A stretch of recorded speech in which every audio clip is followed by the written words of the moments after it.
You're listening to the Rebel Nation. Streaming to the world with two different perspectives. Join Gunny, Rebel, and their guest on X, Rumble, and for those on the go, Station Head. Monday, Wednesday, and Fridays at 8 p.m. Eastern. All right, ladies and gentlemen, how you doing? Welcome to Monday afternoon. We're usually not on Monday afternoons, but, you know, this could be a thing coming up. Anyways, welcome to the Rebel Nation. I am Rebel, and today we have a special guest. We're going to try this again, take two, with Lilly Gaddis. Hi, thank you so much for having me. I hope the internet is not hacked again. Those evil Verizon people, they don't want this happening. Yeah, like I said, I understand the whole Verizon thing because I deal with that on myself. Yeah, it's kind of crazy. Ever since they like updated their 5G networks, it's like nothing works. I'm like, right. And wasn't there that like cyber attack or whatever? Like everything was down. I don't know much about it, but like the flights were all delayed. So this could have something to do with that as well. Oh yeah, what was it? I think I'm trying to think of my computer company that I work with. Yeah, something cyber. But yeah, it kind of like messed everything up. I know I opened my Twitter up and it's just like everybody's like freaking out and showing the window or the blue window death on Windows, and I'm like, oh shit! So I jumped up and turned my computers on to make sure that but we didn't get affected over here. I live in the Midwest, so we're in the middle part of the United States, so I guess it didn't go that far in. Which is kind of weird though, because if they run the entire front end of Microsoft, you know, with their cybersecurity, why wouldn't it affect everybody's computers? Yeah, that's odd. But no, I'm glad to have you here. It's been a little bit of a struggle trying to get with the internet and everything else and scheduling, but I'm glad you're here now. We'll see how long we can keep this going because you know, the good old internet. It's like when you're playing volleyball and you don't want to lose it. You lose your little whatever that's called. Yeah. Yep. The momentum going. Yep. Mm-hmm. So I know, like I said, you've been on thousands of podcasts, it seems like, here since you went viral over the internet. So I don't want to repeat everything that you've already repeated. So, but for those of you in my audience that have never heard of you, kind of give us, who is Lilly Gaddis? Kind of give us a little background on who you are. I would consider myself just like part of the blue collar middle class. I grew up middle class, lower middle class. I don't know. Always was like on social media to a certain extent, but not anything like political. Now, if I would see something that Trump put out or whatever, and I liked it, I would put it out. I don't care. And then about a couple months ago, I had started like uploading content more frequently or like on a actual schedule. Like I'd never done that before. Consistency is not my strongest suit.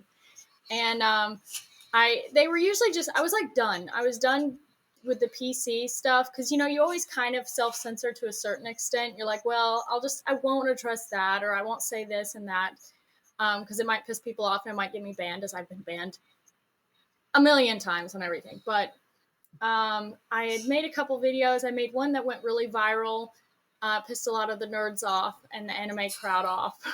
And apparently that is not a crowd you want to get on the website. I've heard about that. I've heard about that, about the anime crowd. Oh, yeah. They're very loyal to their whatever that show is. What even is it? I don't know. I'm not. Yeah, I'm not anime. Yeah. I wouldn't know. But that pissed people off. So then they went scrolling through the rest of my videos because they were like, we got to find something that we can like cancel this girl for. And I dropped the soft N word without the hard R.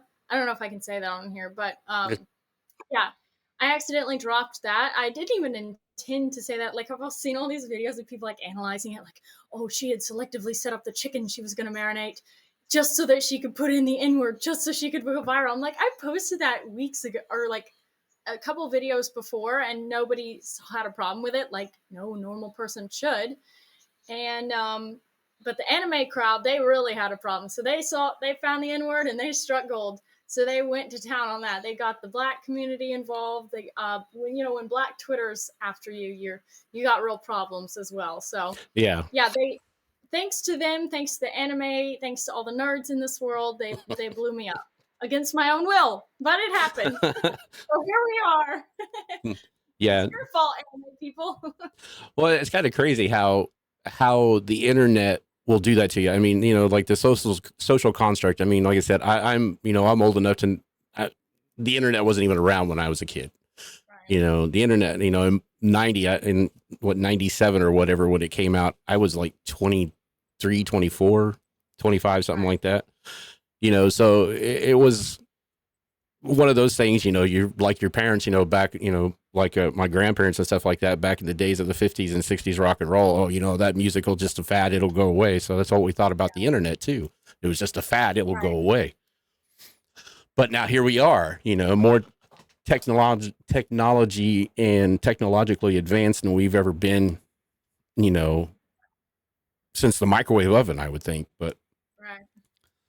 But no, it's kind of funny how, like you said, a certain crowd will literally go back and like research your entire life history on social Oh media. yeah.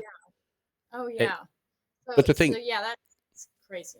but the thing they don't understand is that the more attention they give to all those videos, it's just helping you out. I mean, it's helping the creator out. Right. It's not doing anything. I Right. mean, Yeah, they don't get it. They're like, "Why does this girl have a platform?" I'm like, "Because you're talking about me, something. you That's created the why." platform, Yeah. and then there's some, it's just like the Hawk girl. Everybody's starting to ask questions about her now with all of her, you know, fame and fortune that she's fallen into because of, one little phrase. But Right. that's I think that's just the internet today. I think that's how you Right. get lucky. You're either talented and have the already base following, or you get lucky and get that one viral post that goes nuts. Right. And I think people look into it too deep. Like I'm sure there are people that like, I don't know, foreign assets prop up or like the CIA props up or what and boost. I don't know about the algorithms or any of that, but I'm sure there are people that they do that too. But like the majority, we're just in a click society right now, and we have a very low attention span thanks to like social media and stuff.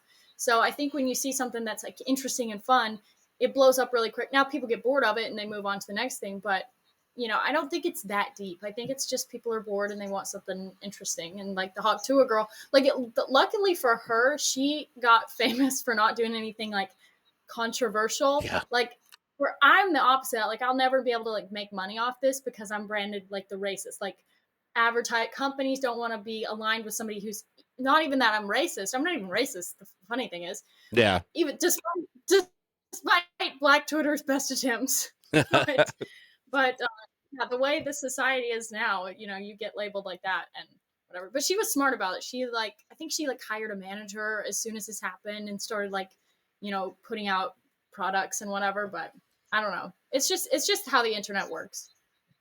Yeah, like I said, it's crazy how I've seen, I probably only like been like hardcore into like social media and everything for like the last 2 years. Right. And so it took me a lot of quick learning to figure out what to do, what not to do. Because in the beginning, I was like, when I first started doing all this stuff, I was like really careful about what I said, who I talked Right. to. And because I was always a fear. It's the one thing when you jump on, in the middle of everything, it's just like all you hear about is cancel culture. You hear these people getting canceled, this getting canceled. So it's just like, well, man, I just started. I don't want to get canceled. Right. And then it was probably about 6-8 months into me, doing the podcast and stuff with different, different people that I realized it's just like, you know what? That's not me. I'm tired of Yeah. being fake. Yeah. So, I mean, what have you always been like very outgoing and very boisterous when it comes to your opinions, or did there something change that created your idea or your perspective on everything? No, I've always been like this. Like even in the videos that I made that people thought I was like acting, I'm like, no, this is actually just how I talk when I get riled up. But I just never posted that. I had always just posted like the nice, whatever. But no, this is just how I am. I've always been like conservative. My whole family was conservative, like Southern Baptist conservative. So, yeah, this is just who I am, and I just happen to be dumb enough to put it on the internet. Hey, there's nothing wrong with it. I mean, I feel it comfortably. When I first started seeing it, because what some of my friends is like, oh man, she said that she said the N word on stream. It's like, you know what? There are so many politically correct people out there, and they're always afraid they're going to get canceled. But you know what? I feel cancellation is only in your head. Right. If you get canceled in your head, then yeah, it's gonna flow into, oh, I've given up. I can't do this no more. Right. I mean, it is very real to a certain extent. Like they do. I mean, if you Google my name, it's like, I don't know, 200 hit pieces from like the Daily Beast and Salon and Medium and The Cut and all these like liberal things. So in that case, it does hurt you because they do have your LinkedIn. They can get you fired, and then you are unhireable. Like I've even had really right-wing companies be like, sorry, we know whatever, we know the truth, but we can't risk our business with this. So Wow. it's, in that case, like you can't get another job. So like if I wasn't pursuing kind of this direction, I gotta be screwed. Like what would I go do? Go work as a field hand picking blueberries? Like, Yeah. so in that case, it does actually affect people. I mean, Eva, surely there's got to be some people out there, some places out there that it really doesn't matter. I mean, like I said, if I was able to pay people to work for me and do things, I mean, that kind of outspokenness and everything else is who I would want, working for me, Right. Yeah, but I understand that, because I just got let go from my employer for the same thing, for being too outspoken and everything else. After 13 years, No they way, finally, really? they finally said, oh, we had enough of it. It's just like, and I wasn't being rude about it or nothing. It's just, Right. I don't take shit, Was it because of your like show or like stuff you were saying at work? No, it was just, what I was feeling, I thought was like maybe constructive criticism, that they took it as being, Right. being hateful and trying to control everything. But, I've been in management or some type of ownership of a company or whatever for most of my life. So it's kind of hard to get out of that standpoint of, this is wrong, you should do it this way or try it this way. And they didn't like that. So after 13 years, they finally got tired of it. Oh, I'm sorry to hear about that, but honestly, sometimes getting fired is the best thing that can happen to you, right? I mean, I'm okay for, a while, so I'm not worried about money wise or anything else, but, and like I said, I'm always a firm believer. One door shuts, another one opens. So we'll see. Maybe this is my time to shine when it comes to this here, now that I have more time to put into it. Right, exactly. Because it is all consuming, like this kind of social whatever. My gosh, I had no idea it was this like hard, and I don't even put a lot of effort into it. My videos are very half-assed, but yeah, if you're actually putting in the work, it's a lot. And it's 24/7. Yeah, I mean, if you're doing this like, like I do solo, with Gun just comes in and he's basically my devil on my shoulder type thing. He's my counterpart. Yeah.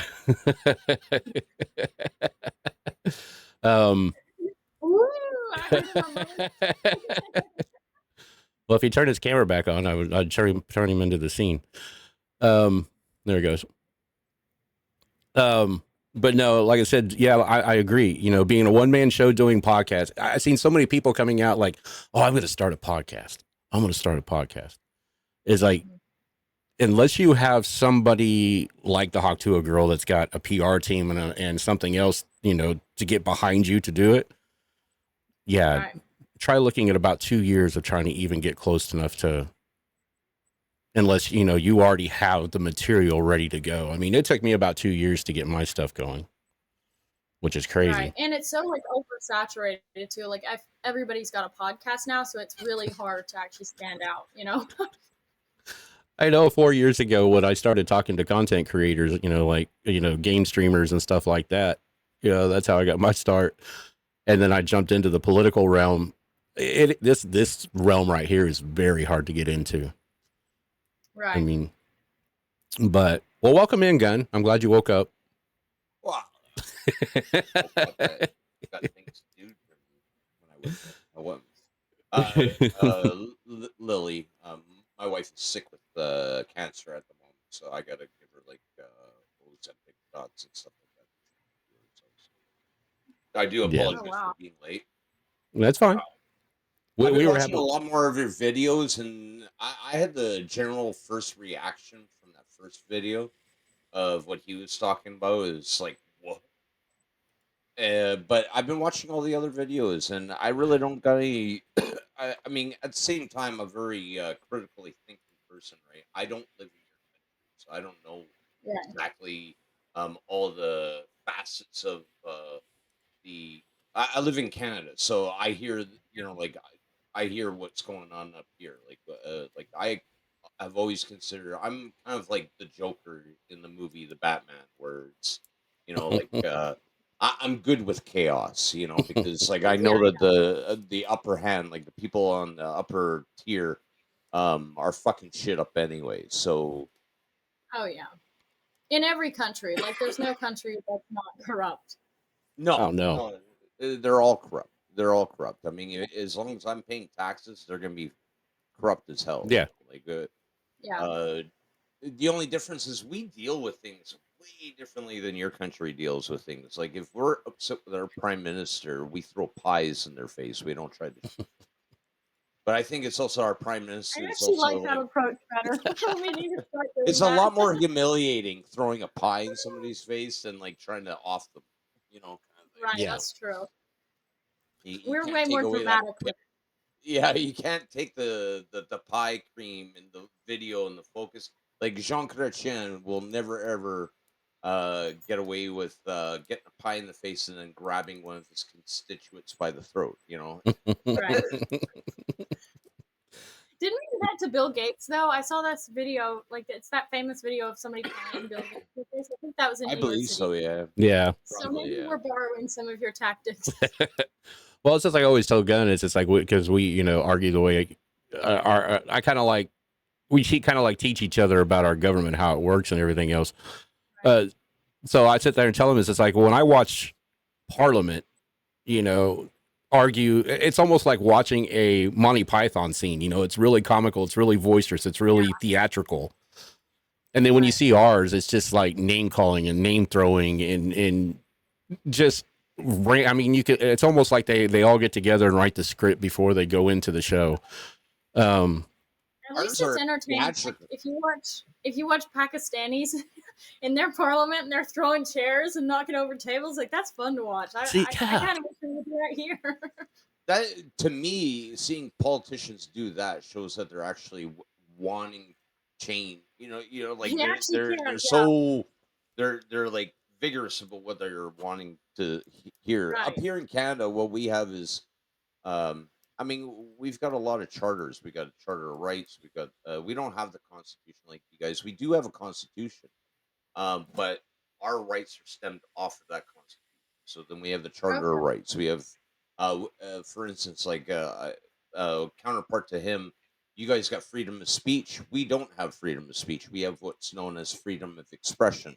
So that means that we are allowed to show and express ourselves in our freedoms within not breaking the law. So the Right. minute that you break that law, for instance, the convoy, I've argued with Rebel on the convoy up here in Canada that the reason why they went to jail was because they were breaking the law, essentially, up here in Canada.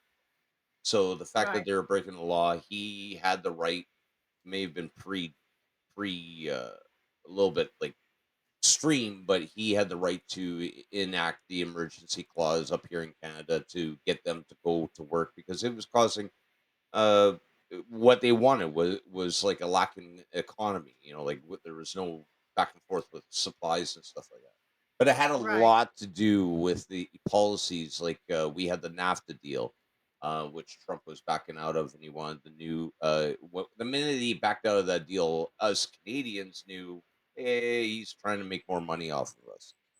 Right. So like people are hearing the NAFTA deal, which is a North American trade agreement, right, with Canada and Mexico and the United States. When you've got a big country in the middle, it's more money than the rest of the world. Two other small countries already know that we're going to be paying a little bit more for the things Right. that you guys have. So we were kind of prepared for that. No, that's one thing too. It's just like because your video went viral and everything else. and I'm sure other countries seen it. Have you got any backlash from anybody else, like from other countries, that they're saying that's just like totally unacceptable, or has it just been like most of the anime and the nerd crowd? I do see a lot of French people going after me. Like I'll see, Really? I don't speak French. Yeah, very odd. I've seen a bunch of posts and it's like French and you have to translate it or whatever. But yeah, I'm like, oh, okay, that's interesting. And then Mexico, they're not a fan as well. Really? Huh, that's interesting. Yeah, that's one thing I was wanting to know is, it's like, is it just our culture that just like is part of the cancel culture, or is it, worldwide? But Right. And then the Brits, they love it. Like I've had tons of British people, they love it for some reason. I guess because they're fed up over in their culture with PC and all that. well, and that's me too. It's just like it's a reason why here in the last few, about the last year and a half or whatever, because I took a break from this because I trying to figure out what to do and everything else, and I work with some individuals that I got to be, that in the streaming world, on the other side of the streaming world, that I got to be careful who I associate with on that side, so I don't ruin, their political correctness Right. part of things. But no, I mean, which I think is a fucking yeah, bullshit. but I mean, that's the reason why I mean, what got me interested in you and trying to get you to talk to you is because of the fact of you not really, giving two shits about what people think about you. You just voice what your concerns are, and you voice it in your own way. Right. And no, I don't care. Like I could care less what people think about me, like it does affect to a certain extent, but like not personally. Like I don't care. yeah. Hate me. That's a win. I want to ask, in light of the stuff that's been going on with Biden finally stepping down, which I'm amazed that it took like the vigor of that old man, to be able to stand up for as long as he could. I'm not going to take anything away. Like anything that I've seen him do, I look at it as like, whatever positive it was to make Americans happier. Now, I'm not saying that you guys are going to get a female president, but and she's not even nominated yet for the DNC. She has been like promoted by Biden. But what is the idea? Like, it's scary to me that Simpsons like accurately predicted a lot of things. And Yeah. are you worried about a female president? I'm worried about any woman in a position of power, to be honest, because it's like we are not designed to be in those kind of roles. Sorry, it's not sexist. It's just the facts. Like, we're designed to be. We've got maternal instinct, and whenever that's put into a male role, when you're dealing with like utilitarian problems, that's a problem because then you're like, oh, I feel bad for separating families at the border, so let's just let everybody in. Let's just not deport anybody, and that's it's not good. So no. I don't want a female president. I'd rather have Biden. Do you think that it might be Kamala Harris and Pete Buttigieg that they're going to try forcing down people's throats? I mean, that might work because he's just, at first I thought it was maybe Newsom, but I think people just hate his guts too much. Mm-hmm. Like destroyed California. There's no fixing that. Like that's California is his resume, and I don't think people are just going to ignore that. Where Pete, I don't really know much about the guy. He's annoying, but you know what I mean? Like people don't know as much about him. They don't have quite as much dirt on him. Again, I don't really know all about politics. I usually comment more on like cultural things and little politics here and there. But yeah, I think there's a reason why they wanted Kamala to be like the vice president to begin with, so that they could set her up to run. So that does make sense, that pairing. Yeah, because I mean, if anybody paid attention to the RNC speech that Trump said, I mean, if anybody paid attention to when he was, saying that, Vance, this was going to be, basically his legacy. He's going to be in it for a long time. So, I mean, and then they started talking about, setting up for Barron, later in life when he gets to that point. So that just triggered in me because, I pay attention. It's like, okay, so this is how the Trump name is going to stay. Trump himself, like everybody said, is going to be a dictator rulership, change, me and Gunn get into this argument about him changing and staying in as the, the third term president or whatever. No, I'm worried about that. I'm no, worried I, about I that don't, with the I don't. swing that he got with like I'm not saying that his the assassination attempt was like a fix or anything, but the dramatic thing that has gone on that you've seen is like a shift in, okay, I said this to Rebel Dog a couple days ago, is that everybody was expecting this blue wave to come wiping in during the first presidency of Trump, and it never happened. It didn't happen. Right. It didn't even have a ripple of purple in it. It I wa- mean, red wave. it was a big shift and change. People wanted a big change, right? So they made a lot of red states. I see the same thing happening. I see the same thing happening in this term where it's going to be a huge sweep of red. And it, yeah, I like my when I would listen to his speech on the RNC, being a Canadian from the outside, the only things that I keyed into were certain words that he was saying, like forever, working towards forever. Well, And it's like, I think what okay, he was meaning is like those the things. Trump name. No, I'm thinking that he meaning that he wants to do a third term. He wants to save America.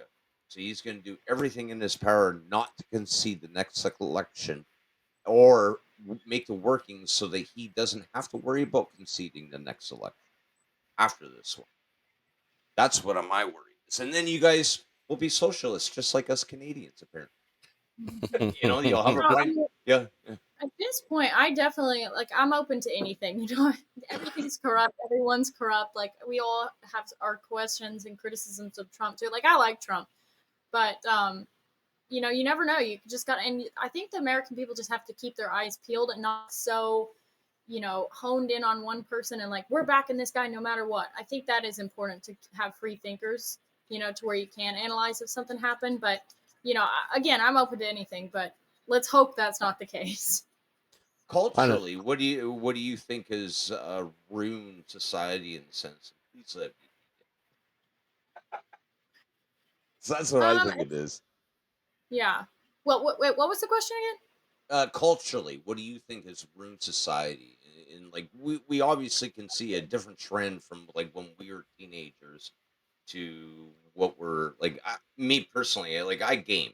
I game for my content. I'm a stand up comedian, so a lot of it I use like the my gaming content for my comedy.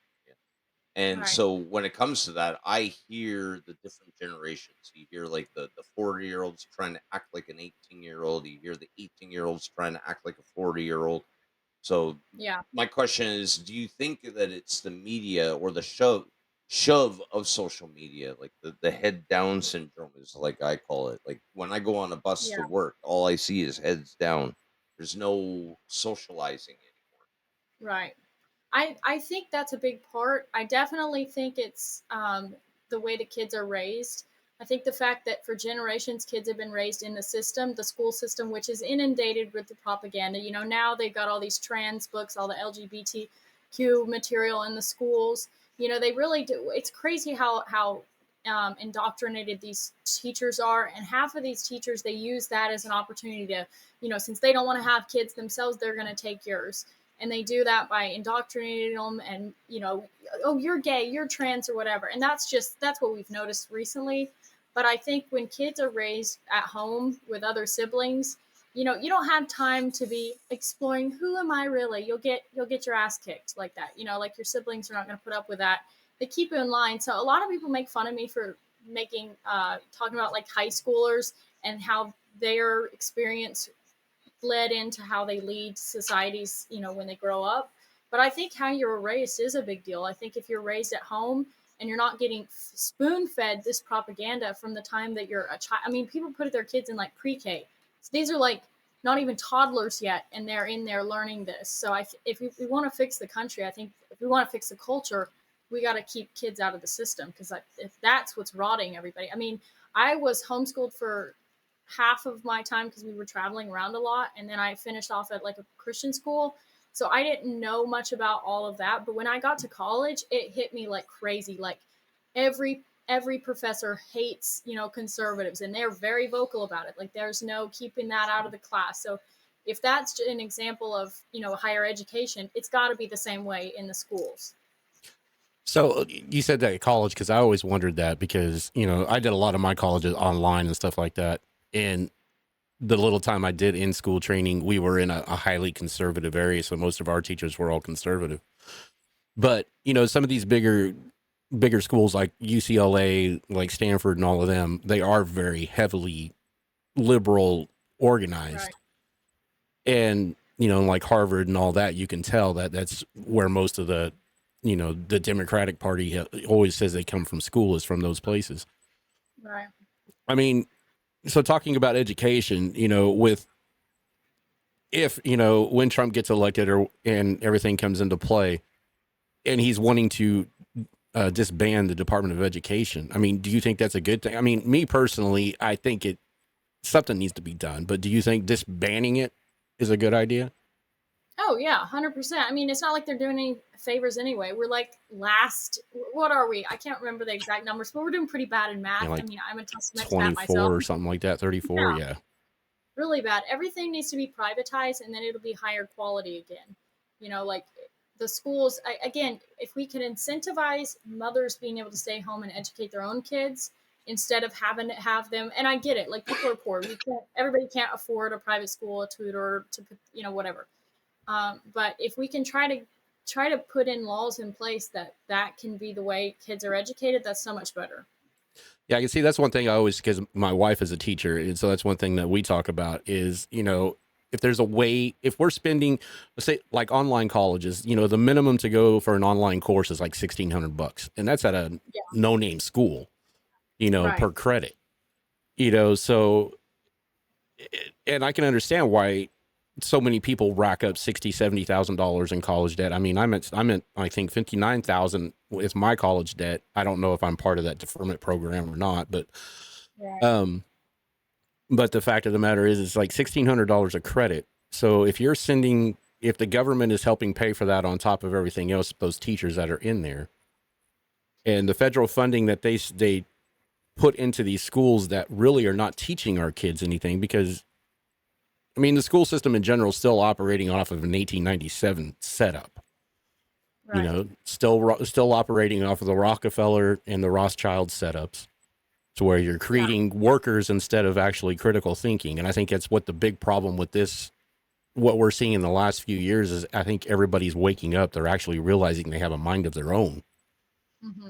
Do you really believe that in the modern age that we have right now, that even with Trump in power, that like the modern education system is designed to teach future factory workers to be a punctual, docile, sober worker? At what point do you think that the government's going to let that go and They're and not going to. allow?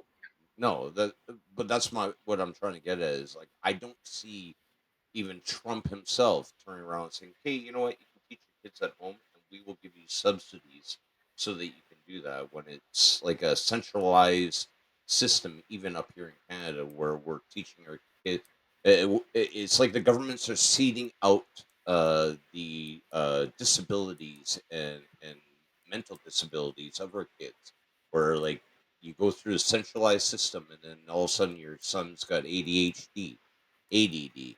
So we need to stick him in skilled trades because that's what he's going to be his aptitude's going to be good for. I seen that with my own brother, and I felt like it was misunfortunate. You know what my brother does now? He runs a company that builds buildings. And it's like, well, Mm-hmm. obviously his aptitude was a lot smarter, just even though that he had ADHD, So maybe if you actually had, and he learned all this stuff on his own, through, Right. trial and error. So obviously in the school system, maybe we just need to add more of the old, like I'm Right. scared that the kids are, like I know that I can write cursive and my kids have no idea what I'm writing because they don't teach Right. it anymore in school. And it's like, well, like at what point, like when we see like the blue screen of death at an airport, do you not realize that, hey, we need to keep the old still for our kids' sake so that they can actually communicate with each other if we're not around. Well, I think it was in Scotland years ago. We had like a test that everybody took, and it was kind of like an aptitude test. And if the really smart ones, they were like we're going to put you in school. We want you to be the lawyers. We want you to be the doctors, etc. And then the dumb ones or whatever, they were like, okay, you're going to go to trade school and you're going to do this and you're going to do that. And I think that's a better, like that makes more sense, because the way, first of all, they want us to pay for college. That means paying for everybody, people who shouldn't be going to college to go to school. And it's just a stupid system. Like, we need more trade workers. We need more of those blue collar workers. I don't disagree with you, but like, being the way that I was never diagnosed with any learning disability. But I do know that over the years, when I turned 18, because I went into the military, they did do tests on me, and I found out that I was severe or mild dyslexia in both words and in numbers, and that I had ADHD or ADD, attention deficit disorder. Now, with that being Right. said, though, I've never had this defer me or cause a problem with me because it was too late of a time for me to be diagnosed. I was already on a path, right? Um, I didn't do skilled trades when I was in high school. My parents were very like my dad went tried to run for school trustee where I live because he did not like the system that I was being taught. Right, he saw that we were being shoved into the rubber room or the resource room just because of the deficiency. And I think that as a culture to have like a centralized system, like a public system, I think that it has to be like a broad line that you feed into that, right? And leave society out of it is the only thing. Right. Do academics, but leave social structure out of it other than home economics, teaching you how to Right. be self-sufficient in cooking a bowl of macaroni, kind of thing. Right. Well, and I think you had brought up how of all these diagnoses and stuff, and I think Big Pharma has a hand in a lot of different things. Oh, So yeah. they are very, they're very incentivized to say, "Oh yeah, he has ADHD. Let's put him on Ritalin or whatever it is, the medication that they give kids for acting up or whatever, just being kids, basically." So that you got to take that into account as well. And I I think use really, homeopathic at home. Like our yeah. school See, system there tried you to go. force my kid. Yeah, like my school system tried to force my kid onto a drug called Concerta. Right Right. away, it came out of their mouth. He has got ADHD, ODD, PTSD. You should like he's being inactive in class. You should put him on Concerta to help us out, be able to teach him Right. properly. And Concerta is that never even worked for him. real? Like, I feel like there's so many kids that get these diagnoses, and I don't even believe it. I think they're either just spoiled kids and they don't know behave right and they just need a spanking, or maybe they have a slight disorder. But I do think they're very incentivized to put kids on the medication because Oh yeah. it's Oh, we know this, I obviously. mean, I have, I have experience with that because with my ex-wife and her kids, she had a 11-year-old. No, it wasn't even that. I think she was like 9 or 10. And when she was in school, she moved up to the next grade. Well, she got this more stricter kind of a teacher.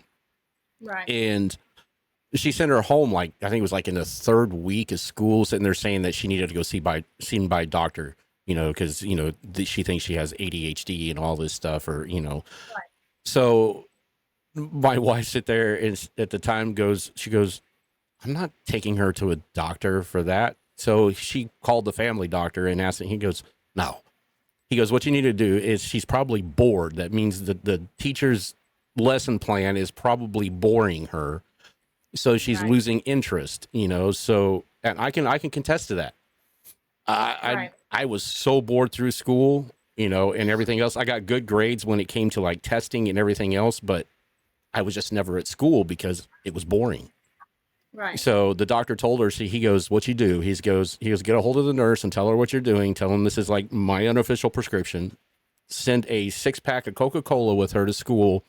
And anytime that she gets to that point, and have the nurse tell the teacher, if she gets to that point of being disruptive, to send her down to the nurse's office and give her a cup of Coca-Cola. Mm-hmm. And they would do that. Every time she'd go get a little Dixie cup of Coca-Cola, go back to class, she'd be fine. So no, I totally agree that it's an incentive. It's an incentivization of the prescription companies, big pharma and stuff like that, to keep these kids on Ritalin, to keep them on Right. all these new medications and stuff like that. I'm not see, and this is where I agree with Rebel. Like with my kids alone, like I was never put on Ritalin. My mom would never put me on Ritalin. She knew what Ritalin was, and it's the base of basically methadone. Right. I never put my kid on Concerta, which is the same thing essentially. What I would do was exactly what you said, Rebel, is a homeopathic way for a lot of individuals that have ADHD. What I would do is I'd give my if my son was acting up, I would give him. I drink coffee constantly, and I would give him a cup of coffee in the morning before he went to school. Yeah, it's the caffeine. And the reason I gave coffee was it was black coffee too. It was just regular coffee, no sugar, no milk. He didn't like it at first, but then he started growing a taste to it, just like Dad. Because he's taking an example from Dad, and he grew a taste to it. But what it ended up happening was it would calm his ADHD down, but not give him any sugar rush at the same time, right? Because I'm giving him Yeah, black coffee. it's the caffeine So interacting. yeah, yeah, and it would slow him down, and he would be able to process the information a lot better. Like Well, we've done this to our I own kids with yeah. steroids and everything else that are put in pesticides, and I mean, me and you, Rebel, come from research studies of lead poisoning, and you know, and like a whole bunch of stuff that our parents didn't know about that they were exposing us to, asbestos and everything else in between. So Well, and the fact that we have to, you have to calm your kids down before you send them to school because might get bored. Like, even all these diagnoses, like, think about the pioneers. An ADHD kid would be great. Send them out, they can get to all these chores, they can go milk the cow, they can go chop the wood, whatever. Like, it's just the lifestyle that Americans are living right now. They're not normal. Like, kids, it's not normal for a kid to basically have to be sitting on their ass for hours on end when they're like 4 or 5. They're supposed to be outside running around and being wild. Like, the Yeah, wildness, they want the kid to conform to their unnatural state. They don't want to conform, the education system to how the children are supposed to be. And then that's when you see these kids in college and they go and do all these protests and whatever because they're basically just they're grown up babies throwing fits. yeah. So, I mean, I'm really, frankly, I'm completely opposed to the education system entirely. Like, I get parents have to send their kids because they have to work, but I think it should be like 3 hours max a day, and the rest of it should just be outside playing. Like, I just don't like the education system. It's so evil. Well, I mean, that's the reason why it just shocks me, because I remember like going to school. We started out like we had to be at school by 8:15 every morning. That was Right. how. And now what is it like? Most schools don't even start till like 9. Yeah. And so I mean, and no, I totally agree with you. I think the fact of the matter is that, like, in me growing up and going to school, we were always outside playing everything else, so we ran off all that energy. Right. And now with social media and everything else, I think the fact is that we're sitting at, the kids are sitting at home with their iPhones and their phones and everything, and their tablets and the computers and the games, the video games and everything else. Yeah, that is totally the reason why there's so many, and big pharma's loving it. I think it's a reason why. Oh yeah. I mean, a lot of big pharma companies actually put money into advertising with these bigger games, for Right. that fact. what is it that a lot of streamers use up here? Adderall. That's the word I hear all the time. Yeah. Like that's the new drug now is Adderall, which is like this, like basically like an ADHD drug. Basically, it's like Right. I yeah, like when I was a kid, what was the drug of choice? Oh, it was weed. Like that's. But big pharma had nothing to do with that one. That Right, was which is just. why they want to regulate it so much. Like, I'm Well, not a see, pothead, but but they I did do that think up it should here. be. They did that up here. I mean, like I am a professed. I mean, I look the part. I sound the part. I am a pothead. Okay, I am, n- like I've got 40-year-old buddies of mine. Like I fought for it to be legalized across Canada. Right. Like Right. throughout my life, like I wanted it to be legalized because I knew that it would help the country. because the amount of Yeah. people that do it through taxes and everything else. Like, so I got 40-year-old buddies. They're all happy that it's legal now, but they are upset that they're paying taxes on it. And it's like, well, dude, like, what'd you think that was gonna happen? You know, like it's exactly the whole point of it. You know, is like, allow us to purchase it without any bad stuff happening to us, and we'll give you your fair share of it. Right. So It's like gays. They ruin their own brand. It used to be so fun and naughty to be gay a long time ago because you were supposed to be in the closet, and now that everybody's gay, it's like, oh, there goes the fun of being gay. Now we're not normal or unusual anymore. You know, I and mean, that's something I that's something that I've seen a lot on social media, and that's something that me and Gunn get into some heavy conversations. But Lily, I don't know if you know I my just history on that. no, she doesn't. I just I used to be no, we don't want to you hear know, it. You can save it for later. well, no, she brought up LGBT. Like Yeah, like no, my godfather was gay. My dad had a best friend that was gay. 5, I 4, don't 3, no, I'm not gonna 2. say it. You told me not to, so I'm not gonna say it. No, you have 3 seconds to talk. Well, Now I want to hear it. okay, You so can't do it to me. what I'm getting at is I don't think that they like that they were proud that they were like a select group. I think that they would have preferred like my I know that my godfather, being a gay man, would have much preferred to be able to step outside and have no fear of losing his job just because of his desire in men, you know, and I Yeah, I mean, or I have get to that. go to bathhouses to be able to be able to do what he wanted to do and stuff like that. So I Isn't do that more disagree. fun though? Like even whenever you're flirting with somebody, it's way more fun when you're not supposed to be doing it, right? Maybe that's just Yeah, me. Maybe I'm the no, bad I one. agree. I mean, It's Christians have true. that when The tattoo is the fun. Come on. Taboo and the mystery. Yeah. Yeah. yeah, I mean, I much prefer to, you know, be able. I come from a different He's generation not than adventurous. No. that. Is the wrong word to use for me, sir. But I'm trying to hold back on saying anything, and you're making it really hard on me, Rebel. but More, less adventurous. no, I mean, yeah, it's just talking about some of the social media stuff that you see. Um, I mean, do you think that because of the pandemic, the lockdowns, and everything else? I mean, because getting into that subject of social media and all the stuff that you see about the people getting, trying to figure out who they are, the pronoun system, and everything else. I mean,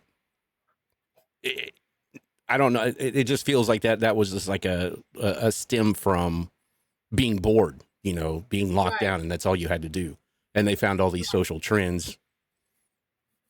Yeah, I think there's three routes. Like I think half of the people they do it for attention because every girl says she's bi.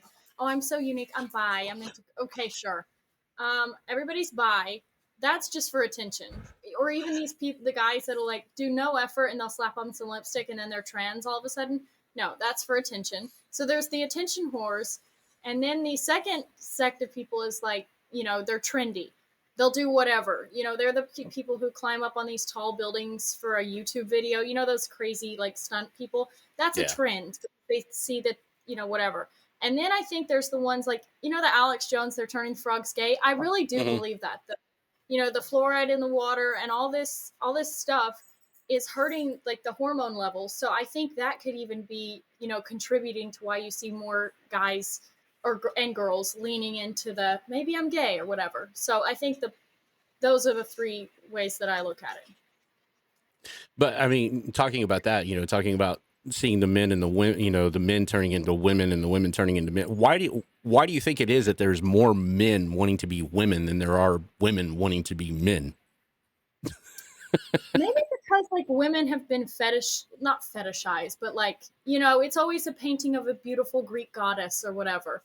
And they're held up on this pedestal as, oh, that's beautiful. And the Kardashians, and look at all the attention that they get. Maybe they're jealous of that, and they kind of want a piece of that. Whereas men, they're just they're out working and they're building the modern world, but it's not that glamorous. It's not as glamorous as being a girl. So maybe they're leaning into that. I don't know.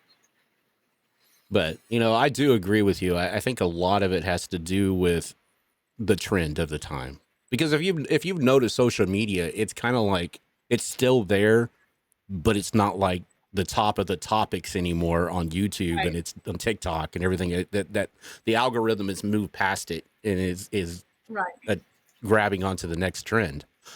Right. But the ones that have fallen into that trend, I'm not saying that gender dysphoria doesn't exist. I mean, I've seen it existed, but I think what they determined the rapid onset of gender dysphoria from the social media interaction and everything else. I think that's what people have a hard time grasping as being a trend, Right.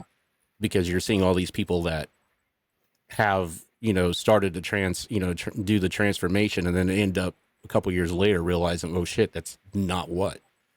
Right.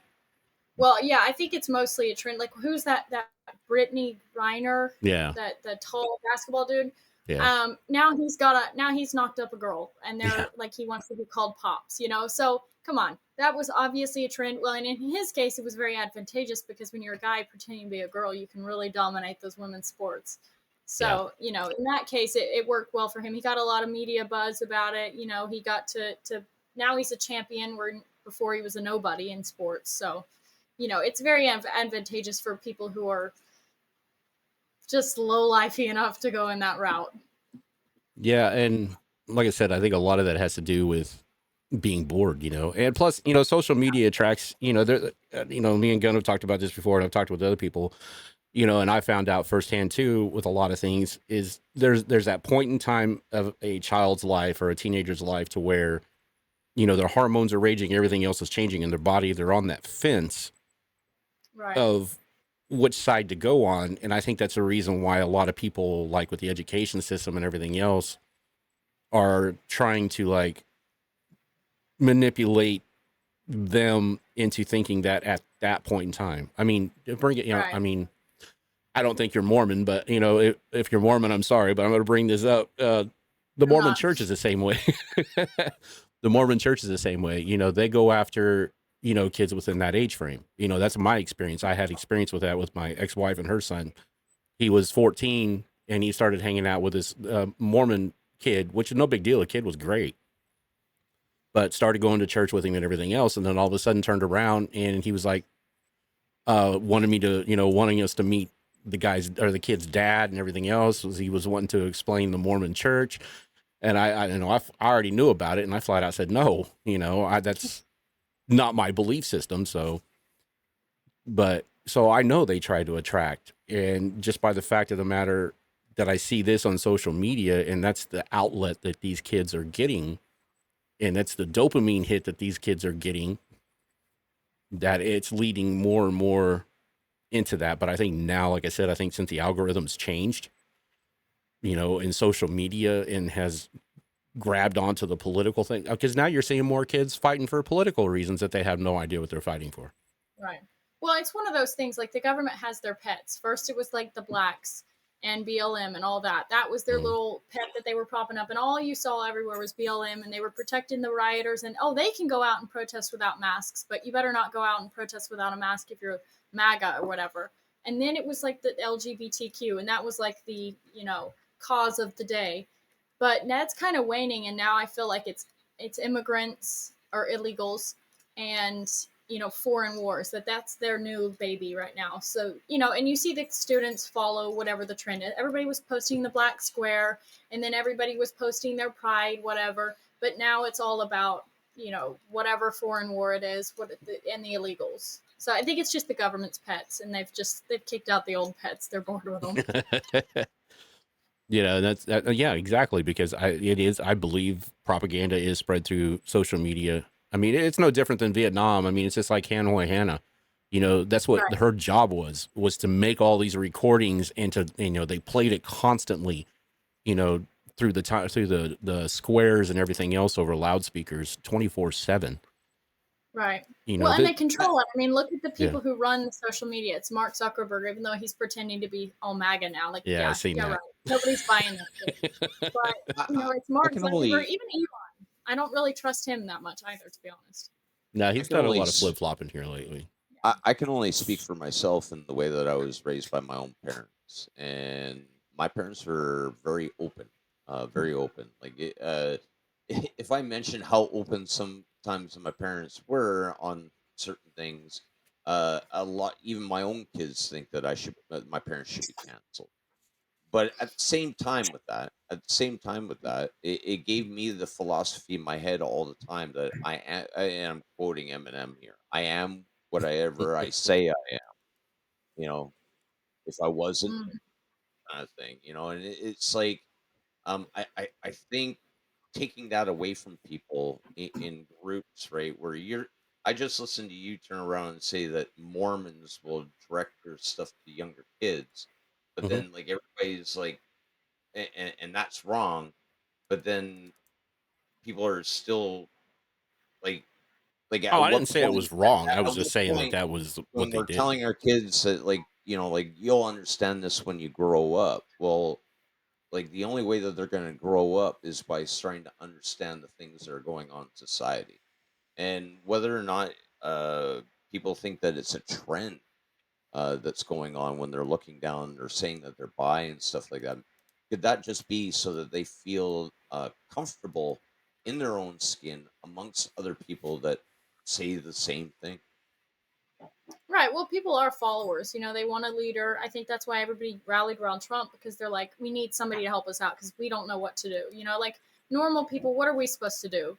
And then same with, like you were saying, with the bi or whatever. It's like that's a new club to be in, and I want to be in the club. Like that's the reason fraternities are so famous. And there's all these, what is it, the Knights of Columbus and the Masons. Like there's all these What I clubs because that what I'm people. saying is, I'm not in a club. Okay, Yeah. I mean, my kids would turn around and say that I would be pansexual because of my body count.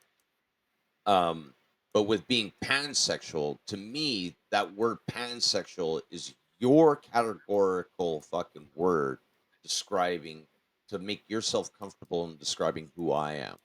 To me, I'm Right. just a dude. I'm just a dude that has different Well, and I think that's things. what she's trying to get at is there's so many people out there that use that category to be a Yeah. part of something for clout. They're clout Right. chasing. I'm not disagreeing with that fact.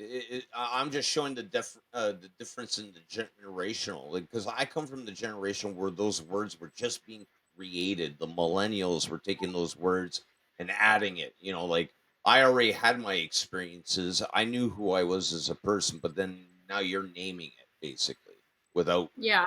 really asking me if that's what I consider. No, I consider myself a dude with just different sexual desires than fucking Rebel Dog or yourself or anything like that. Well, people like to put things in a category so they can either like disregard it or like it, And it's the same with like labeling us. Like, are you a conservative? Oh, you believe this, so you're far right. So then I can discredit whatever you say. So people do like the labels, and it is convenient to put people in things so you can organize them accordingly. So I'm sure that has some part of it as well. Absolutely. I like, the links to words are so apparent these days, where, like, when I think of conservative, I think there's other words that come with it, and they all start with C's, like Christian, and things. The first, if I hear conservative, I think Bible. You know, Hmm.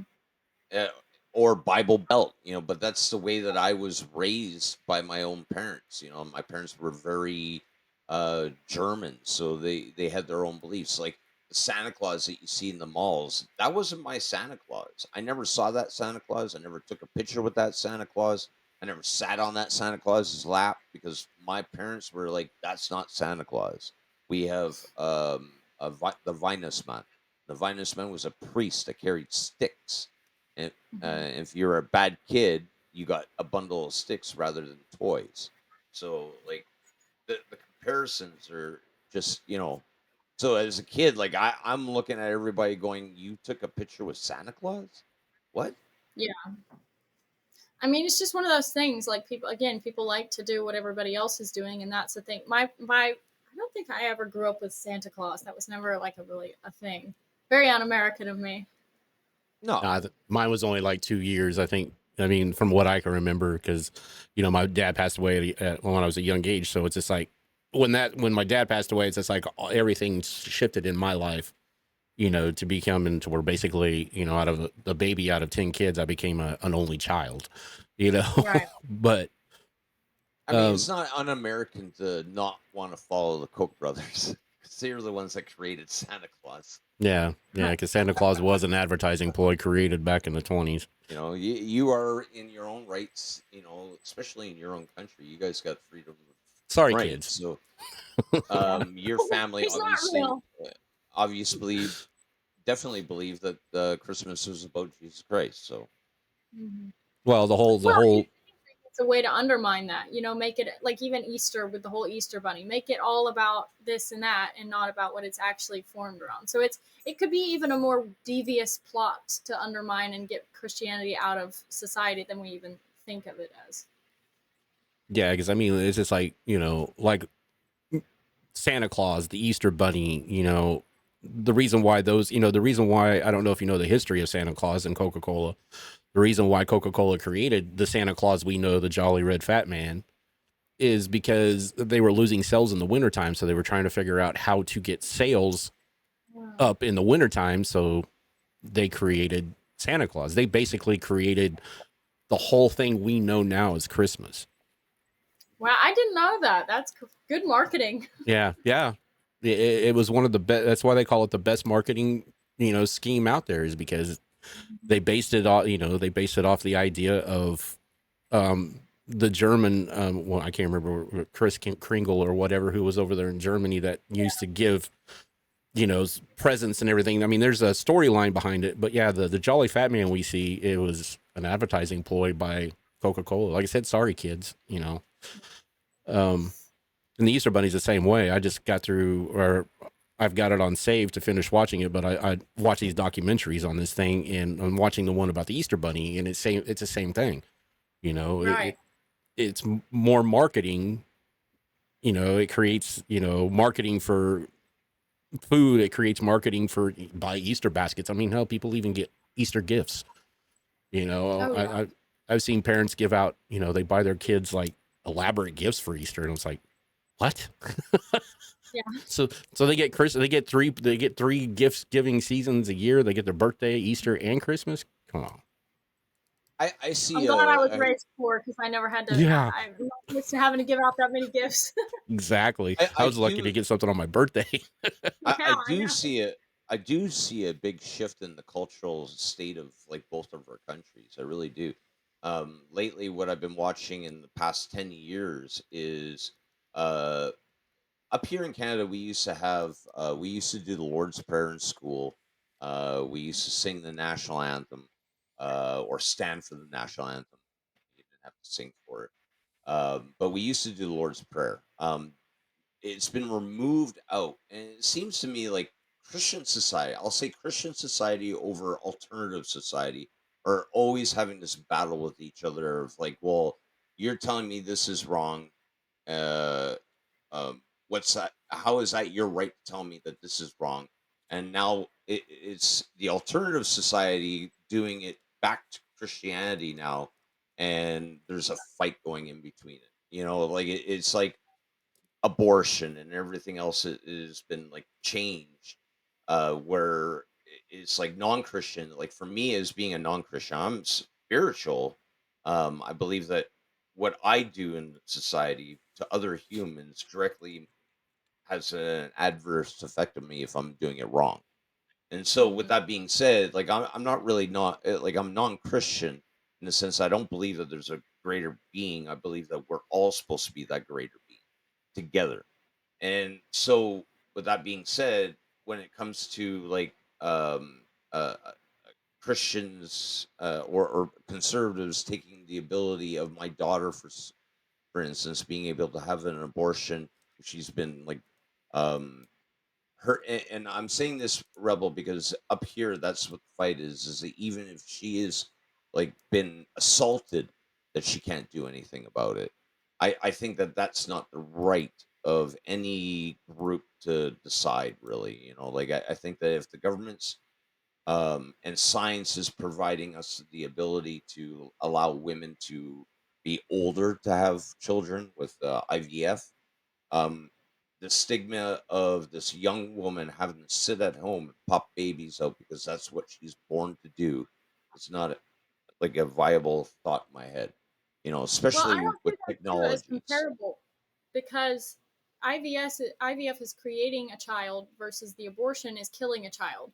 So you can't. People want to talk about the abortion thing as if it's one, as if you're talking about just the woman. No, it's not just her right because you're talking about two entities. You're talking about the woman and then you're talking about the child. So it sucks what happened to her, but that's not the child's fault, and the child should not have to pay the price of being murdered because she was raped. Like, I understand have an adoption. I understand if you don't want to have the child out of a rape, let's say, but it's not the child's fault, and you should not. And the thing is, it's like you give an inch, they take a mile. As conservatives always want to give on this issue, and so now you have people like I think it was in Maryland or something. The lady was like, oh well, we should be able to have abortions up to 3 months after the baby has been born. So it's, you start by giving on the 7 weeks or whatever, and then they move it up to, well, after the kid's been born, then you can bring it back into the clinic and have it terminated. So that I just don't see the Okay, issue as that one. that at that point, that's not like that idea is not an abortion. That's murder. That Right, there, what you exactly. said, Yeah. like But at where do three you draw months the line? What after is it's been murder? born is murder. Right. But So see, this feasibly, is I how don't they see go. that. This is how they progress. You have to figure out where is murder. Like if it's seven, if it's is it 7 weeks? Is it 12? Is it 9 months? Because I think it's in New York, you can have an abortion up to 9 months. Correct me if I'm wrong, but I believe that that's what the law is on there. And so you have to draw the line in the sand somewhere. And I think that's where this issue is so bad, because it's like, well, we think it's 3 months after the baby's been born, or no, we just think it's 7 weeks or whatever. So there has to be a line in the sand. Yeah, New York is up to 24 weeks. Abortion is permitted for any reason up to and including the 24th week of pregnancy. Okay, so it's So, 9 months. Who was yeah. 9 months? Maybe it's not. Maybe I got that wrong. But even though, that's still 24 weeks, it's still almost a fully developed.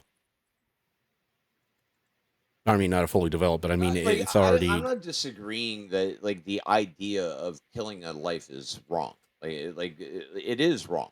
Okay, but like I think that the solution would be agreeing on the the idea of when it is an individual entity within the body. And I think that when the heart is fully developed should be like the key thing. Like the minute it is beating its own heart would be considering its own entity, at which apparently from what I've looked up, it says by week 10 the fetal heart has developed fully.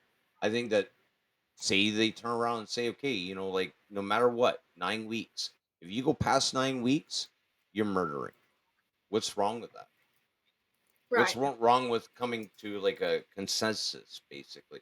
I mean, otherwise you're going to constantly be fighting over this, and you're constantly going to be playing the telephone of like they said this and they said that, and oh, they want to kill a baby after 3 months, which I don't think is feasible. Like I don't think that I could take my 3 month child and walk into a Well, thing these and be aren't like, laws. I These are don't just want it no more. things people are wanting to pass. These are the crazy activists on that side. They just they're satanic, obviously. Yeah.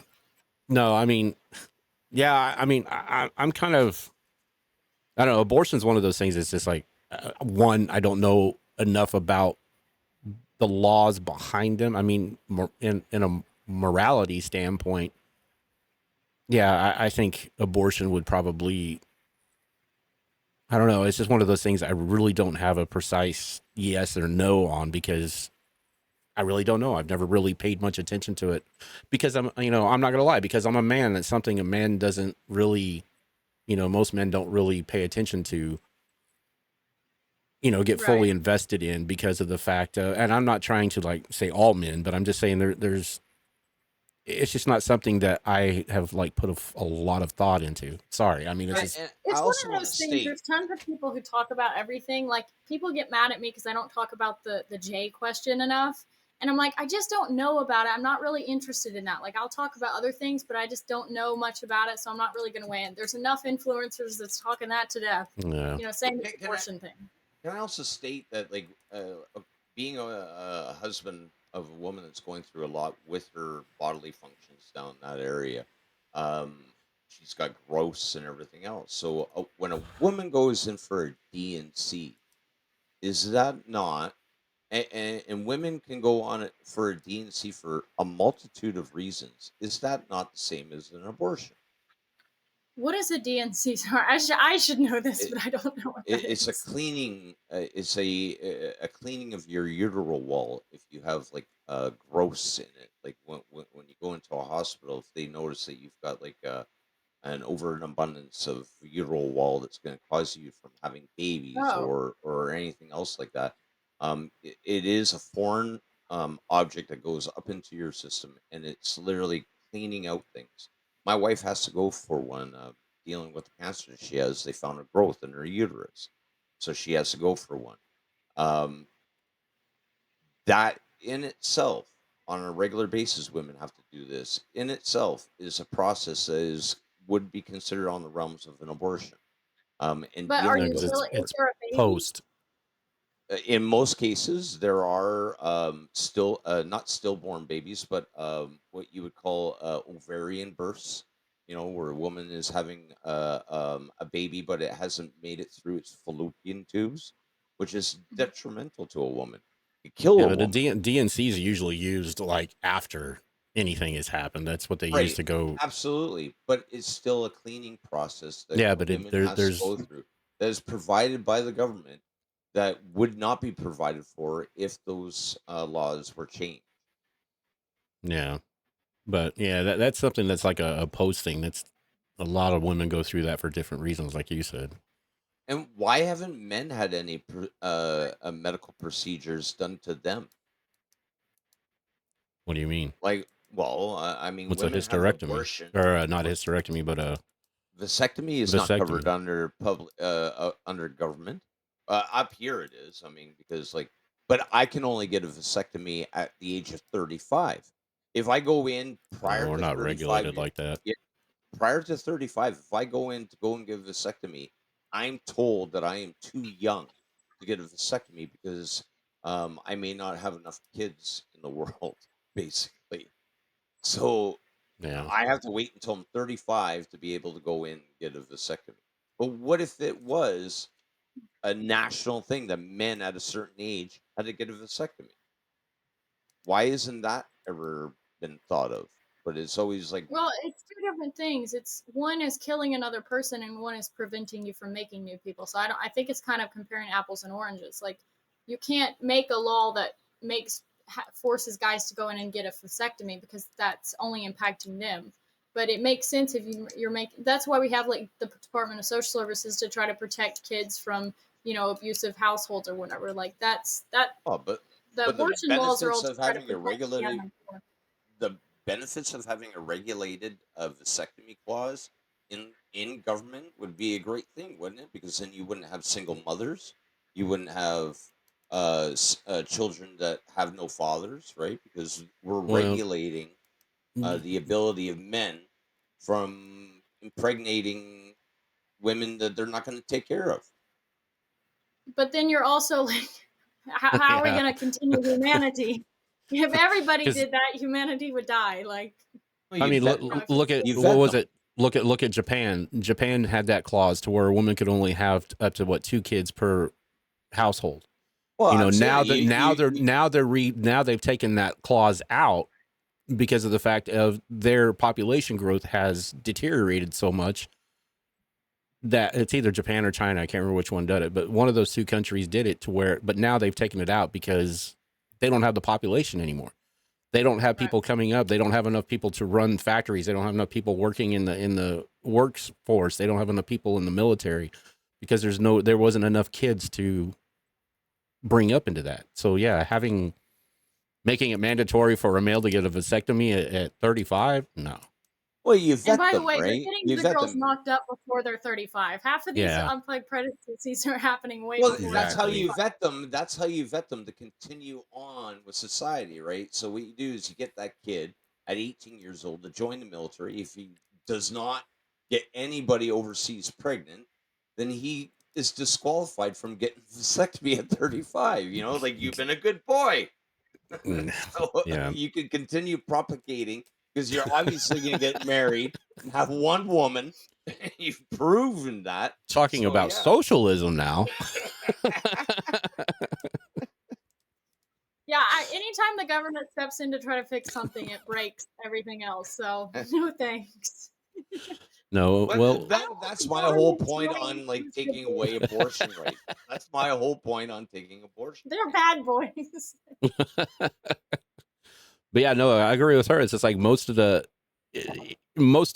because I used to work with the family court system for like 6 years. I used to do supervised visitation for parents that were put on, had in a custody battle and everything else. And most of my parents were all under the age of 25, I would say, but between Right, 25 and 30 is what the range was. I mean, 18 to 30, I would say what the range was. right. And most of them had kids when they were, just out of high school or even that. But yeah, you see all these unplanned pregnant, you see all these teenagers. I mean, it's been going on even when I was in high school, we had not a lot you see now, but we still had girls getting pregnant in high school. That was That's never 30. going to change. No law No, is going to fix that. Like, it's never going to change. it's kind of like gun My laws. wife, my current my second marriage of 15 years. My current wife that I have right now was pregnant at 14 years old. Was told in a small community-based Christian school that she could not attend school anymore because she was a bad influence on the other women because she had got pregnant. But I got to tell you, she got pregnant by a 22-year-old man. So is that right for the government to turn around and say, we're not going to do anything about that 22-year-old impregnating you, but we're going to kick you out of education? I don't think that's right. Right. Well, isn't that like that's statutory rape? Right? I don't know what the age of consent there is.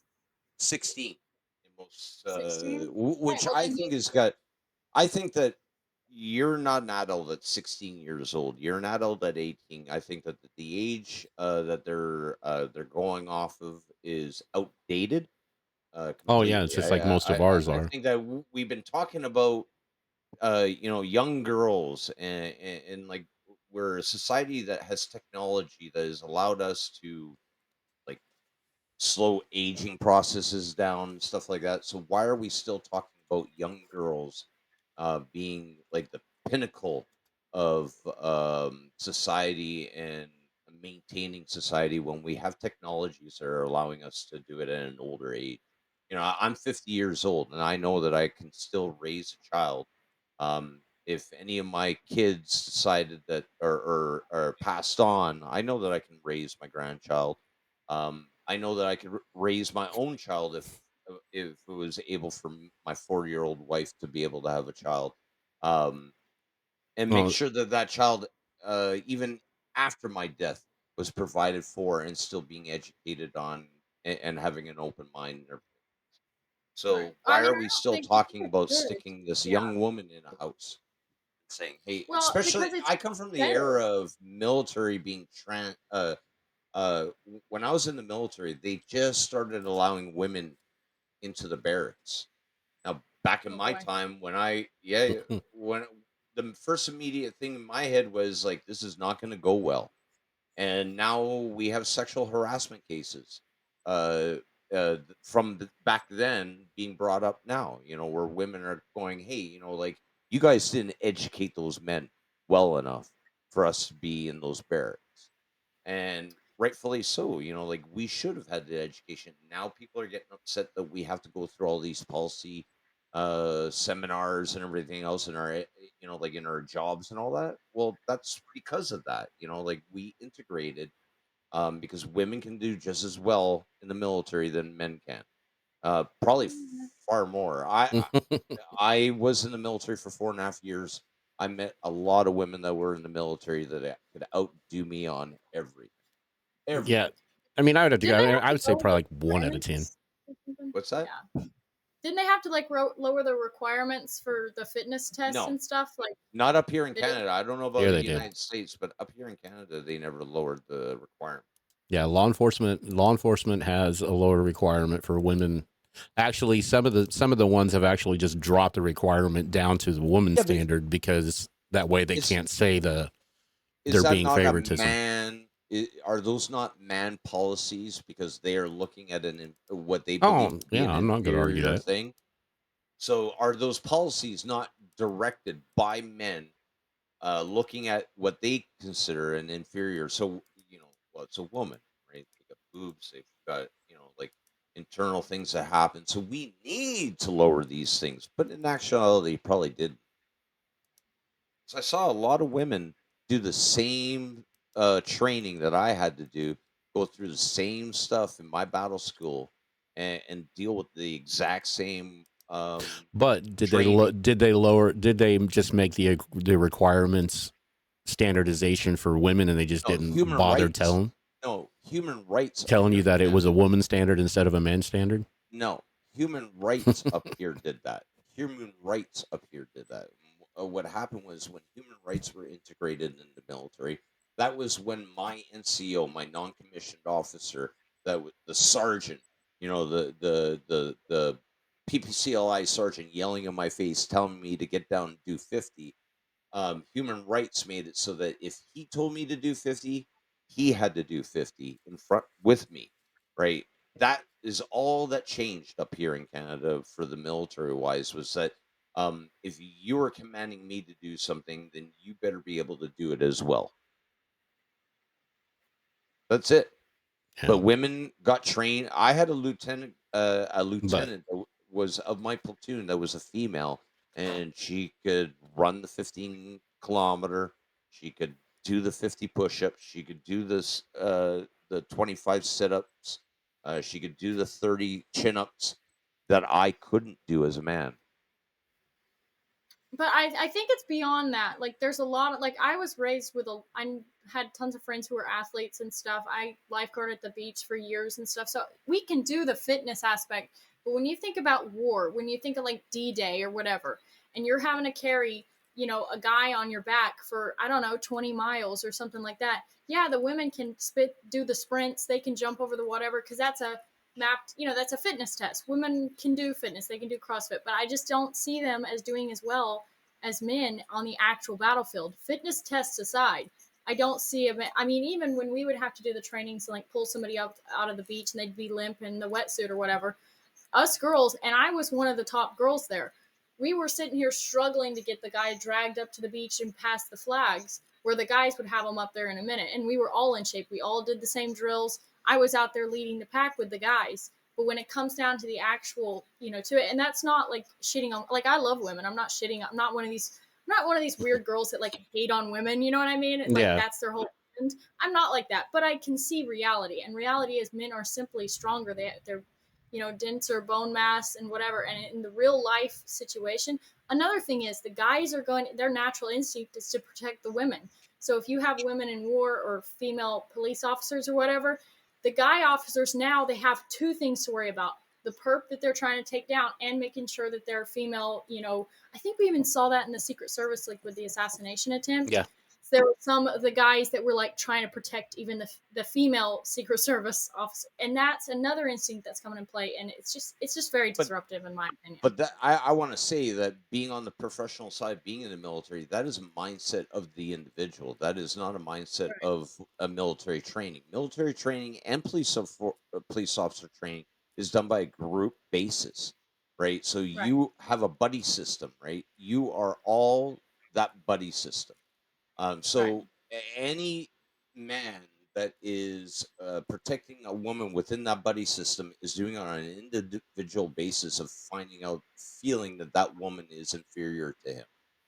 Right.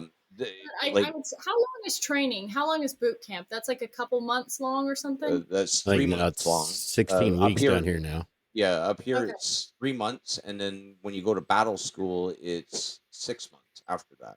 So it's almost like Okay. So nine you months have of training. 6 months of training, but you have thousands and thousands of years of natural instinct that's been ingrained there.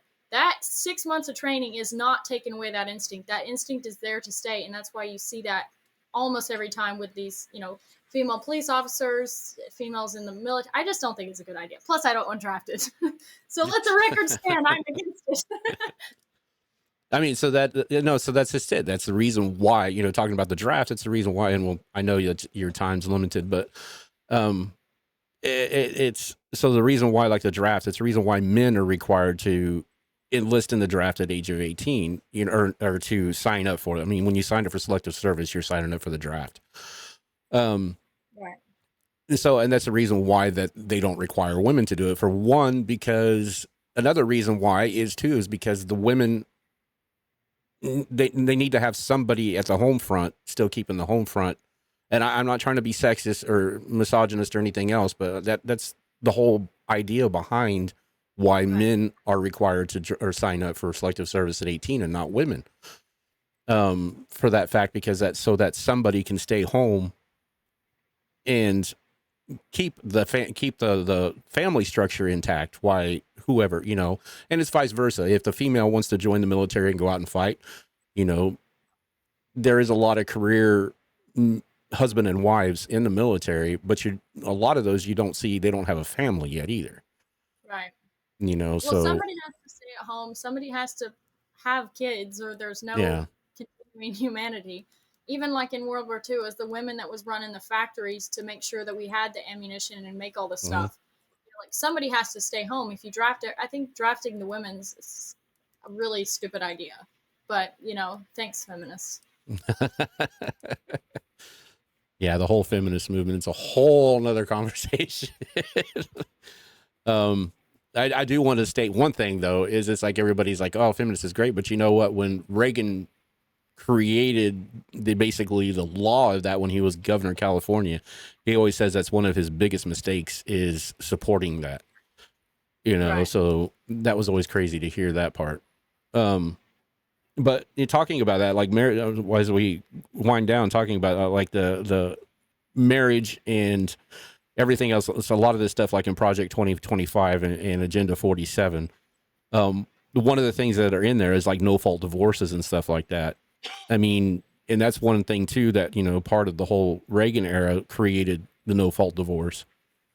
Do you think that marriages have declined because of the fact of, because marriage is like, it started to decline, then it picked up, and then now it's just kind of like at a stalemate. It's not like declining or declining. Right. So, I mean, traditional marriage, I mean, because I know you've been tagged as a trad wife, and I don't know why. I never said that. For the record, I've never said that once. I learned about that just the moment that you said, I had no clue what a traditional wife. Yeah. I think I'm not even married. I'm literally not traditional at all. There you go. I had a community member on my channel who was like, is she married? There you go. Now you know she's not married. But no, I mean, I think that's the misconception, just because I think a lot of the reasons why they called you trad wife is because the way the dresses and everything else, that's what a traditional wife, from back in the 50s and the 60s would have wore, but that's just your style. That's the style you like to wear. But yeah, going back to the whole social media, anime nerds and everything else coming after you, looking at it, they try to find anything and everything. But now, I mean, I could tell when I started reading more into your posts and everything else and listening to your that you are not a trad wife. And you're not an agent of Mossad either, are you? No. If I was an agent of Mossad, I wouldn't be living in this dump. Okay? What is that? What was that? It's the Israel Secret Service, basically. Got weird names for things, man. No, Mossad is Israel. It's because they try to associate her with her being Israeli as well. And that, so they try to consider her being an agent of Mossad. Okay. What are all the rumors? I'm not Jewish. I don't have a black child. I'm not a mud shark. I am. Holy man. Oh my gosh, what are the other? I'm not trans.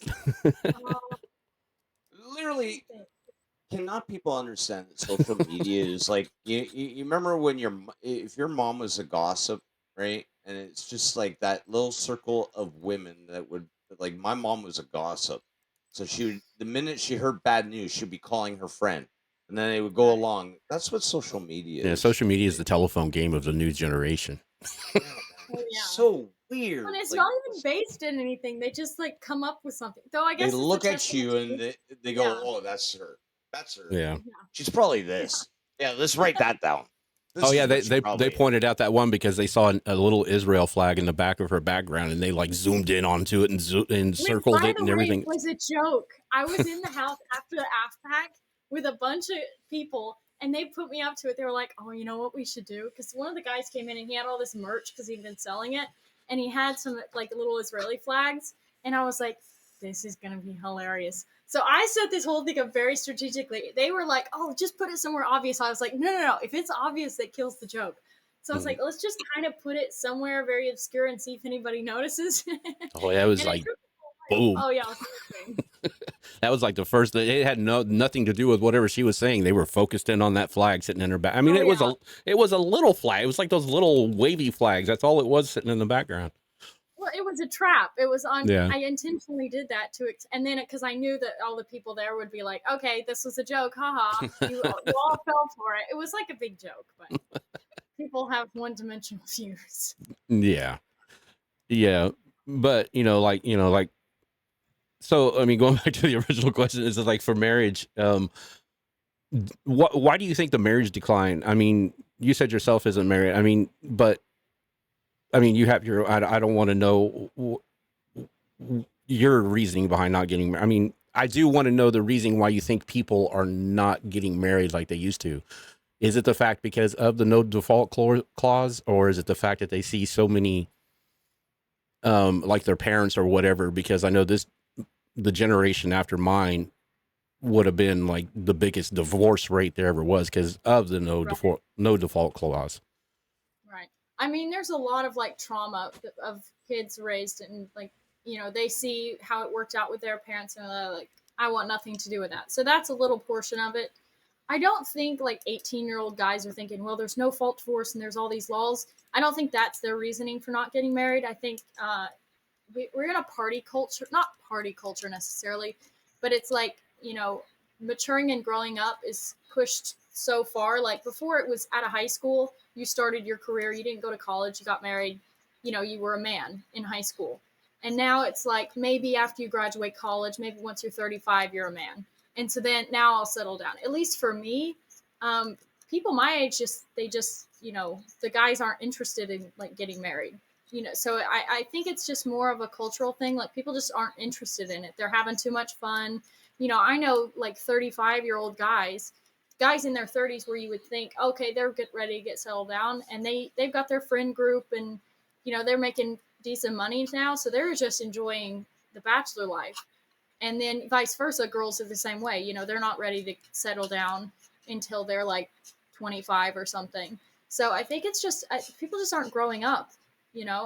That seemed, at least from my experience, in my like age category, that's the reason. It's not like there's nothing deeper than we're just having a fun time, and why would I get married? That's a bummer. I mean, I can see that. Sorry. No, go ahead. I was going to say I see a trend going on TikTok and everything else. The word prenup.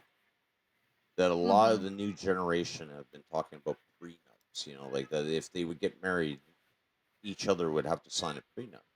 Now, if you had an individual in your 30s and all that came and said, I want to get married to you, but I want to be safe in this society, considering the old trends, like what you're talking about with no fault divorces and stuff like that. I want you to sign a prenup. Would you have a problem signing a prenup? Would you be traditional in that sense of like, no, that's not what marriage is? I mean, I don't care about like the prenup thing, but I feel like it would make me be like, huh, that's weird. So you're Mhm. not like, you feel like maybe you would fuck this up and then you would have to protect yourself. I don't know. It would just, that would just be off putting. And I would be like, But it okay, is a this is, trend. It is a yeah, yeah, trend it that's going is. on right now heavily. That men are, especially after the whole drizzle and sparkle that we went through for a month, where like people are doing trends of sparkle, and women Yeah, were talking about, like this is how much money is required to, you know, you're taking out, I'm talking like business women that were already established in their career, looking to get married, are turning around and saying, okay, like it, this is how much it costs to spend time with me if you're going to be a man. Kind right. of puts an I think that's more offset to part a of my man. more, yeah, Yeah, but it puts an offset when it's on social media where other men are going, oh well, I would just think yeah. prenup, kind of thing. So No, it is annoying, and it's given like with the social media now. Everybody's, I don't know. There's a lot of girls that I think they're insecure. They're the same kind of girls that are like 200 pounds and they think they're a 10. They're the same kind of people being like, he better make six figures or I won't consider dating him. And I'm like, just the people I know, that's not how normal people think. That's a few crazy girls on the internet saying retarded things that they don't even believe. I don't know. I think social media's blown everything out of proportion. Your average girl, like I said in that original video that went crazy, most girls are fine to marry a broke ass inward, Yeah. not black. Yeah. I thought That was my whole contention. I don't care. I've only ever dated broke guys. I could care less. And I But think I think the whole thing with social media trends, I think that's what's, this hasn't just started. I mean, this has been around, ever since TikTok and stuff like that's come out, or even Instagram or Facebook.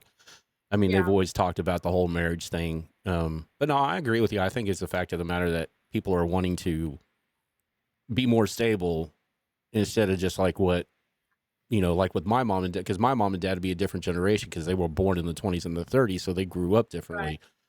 And that's the reason why I have a hard time connecting with a lot of people, even in my generation, is because I was raised on their belief system of the 20s and 30s, Yeah. so I like lost out on a generation of belief. But, so yeah, it's just crazy.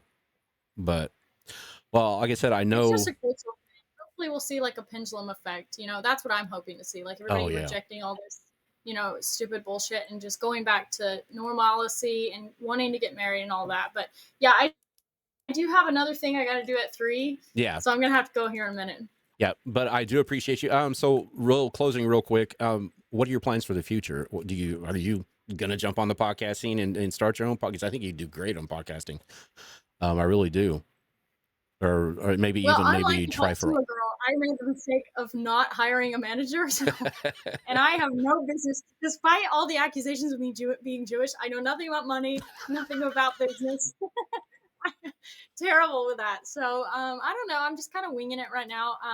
I am going to be doing a show on Gavin McInnes's network, so oh, that'll nice. be something like stable and whatever. And I love Gavin. He's great, awesome, fun network. But yeah, we're just kind of winging it, honestly. Oh, that's good to hear. I'm glad to hear that, you're pursuing, what your ideology and your beliefs and everything else instead of letting, crazy people on social media snuff it out. So, Right. but Well, it doesn't matter at the end of the day. It's just empty words and empty threats. So yeah. Yeah, some of your fan base. I mean, for the most part, there's a lot of comments I've seen that are positive. I mean, you do have a lot of positive people in your corner. oh Um, yeah. so, and I think hopefully, like people like you, when you start getting out there more, I think hopefully it'll start waking more people up. Because, like I said, it was a real breath of fresh air to see, somebody actually out there on social media and not giving a care, actually fighting through the cancel culture part of it and still being on top. So that gave everybody hope. Well, that's what we all gotta do. Because if we're all they can't cancel us all, you know. And Yeah. the more people that are saying whatever they think, the less it matters. It's like, oh, there's another person saying something I don't like, and instead of trying to cancel them, they'll just have to scroll to the next video like a normal person. Yeah. But all right, I'll let you get out of here so you can get to your next thing. I appreciate you for taking time, and thank God for the internet gods for allowing us to know, complete right? this one. But All you're right, always well, welcome. thank you guys. I really appreciate it. You're always welcome to come back. If anything else, if you see something we're doing or whatever, and you want to come back on and put your 2 cents in or something like that, you're always welcome to come back. All right, perfect. Thank you guys. Hey there, Rebel here, and I just wanted to say thank you for hanging out with us today. If you enjoyed this video, make sure you hit that like and subscribe. And if you're listening to you on your favorite podcast spot, be sure to download and hit the follow. And as always, hit the notification bell so you'll never miss out on an episode.